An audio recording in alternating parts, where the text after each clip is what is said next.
Section 2. No, the man at the operations desk said, without looking this time at the printout, and then, with a weary impulse toward humanity. Wait, I'll do another search. Maybe it wasn't posted with that spelling. Vasily Kresik waited, sick with terror, as despair hung all about this last, forlorn gathering of refugees which refused to leave the desks on dockside. Families, and parts of families, who hunted relatives, who waited on word. There were 27 of them on the benches near the desk, counting children. He had counted. They had gone from station main day into alter day, and another shift of operators at the desk, which was station's one extension of humanity toward them.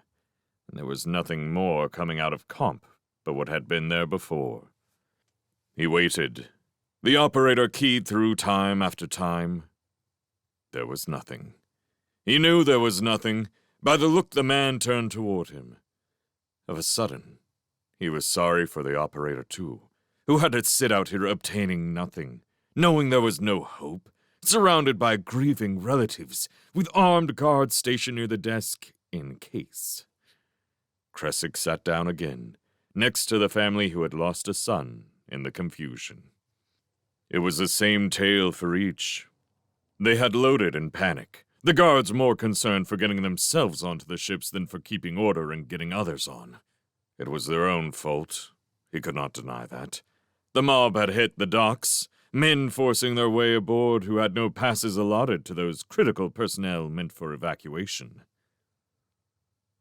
The guards had fired in panic, unsure of attackers and legitimate passengers. Russell's station had died in riot. Those in the process of loading had been hurried aboard the nearest ship at the last. Doors had been sealed as soon as the counters reached capacity. Jen and Romy should have been aboard before him. He had stayed, trying to keep order at his assigned post. Most of the ships had gotten sealed in time.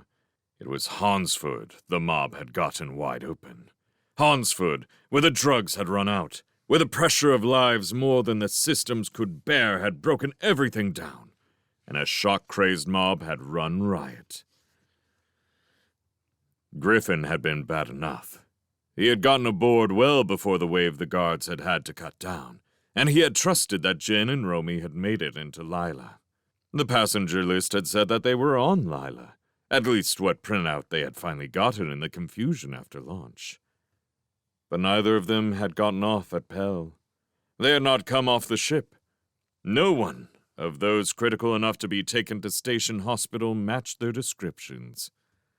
They could not be impressed by Mallory. Jen had no skills Mallory would need, and Romy, somewhere the records were wrong. He had believed the passenger list, had had to believe it, because there were too many of them that ship's comm could pass direct messages. They had voyaged in silence. Jen and Romy had not gotten off Lila, had never been there. "They were wrong to throw them out into space," the woman nearest him moaned. "They didn't identify them. He's gone. He's gone. He must have been on the Hansford." Another man was at the desk again, attempting to check, insisting that Mallory's idea of impressed civilians was a lie, and the operator was patiently running another search, comparing descriptions. Negative again. "He was there!" the man shouted at the operator. "He was on the list, and he didn't get off! He was there!" The man was crying. Kresik sat numb. On Griffin, they had read out the passenger list and asked for IDs. Few had had them. People had answered to names which could not possibly be theirs. Some answered to two, to get the rations, if they were not caught at it. He had been afraid then, with a deep and sickly fear. But a lot of people were on the wrong ships, and one of them had then realized the situation on Hansford. He had been sure they were aboard. Unless they had gotten worried and gotten off to go look for him. Unless they had done something so miserably, horribly stupid, out of fear, for love. Tears started down his face. It was not the likes of Jin and Romy who could have gotten onto Hansford, who could have forced their way among men armed with guns and knives and links of pipe. He did not reckon them among the dead of that ship. It was rather that they were still on Russell Station, where Union ruled now, and he was here, and there was no way back. He rose, finally, and accepted it. He was the first to leave. He went to the quarters which were assigned him, the barracks for single men, who were many of them young, and probably many of them under false IDs, and not the techs and other personnel they were supposed to be. He found a cot unoccupied and gathered up the kit the supervisor provided each man. He bathed a second time. No bathing seemed enough, and walked back among the rows of sleeping, exhausted men, and lay down.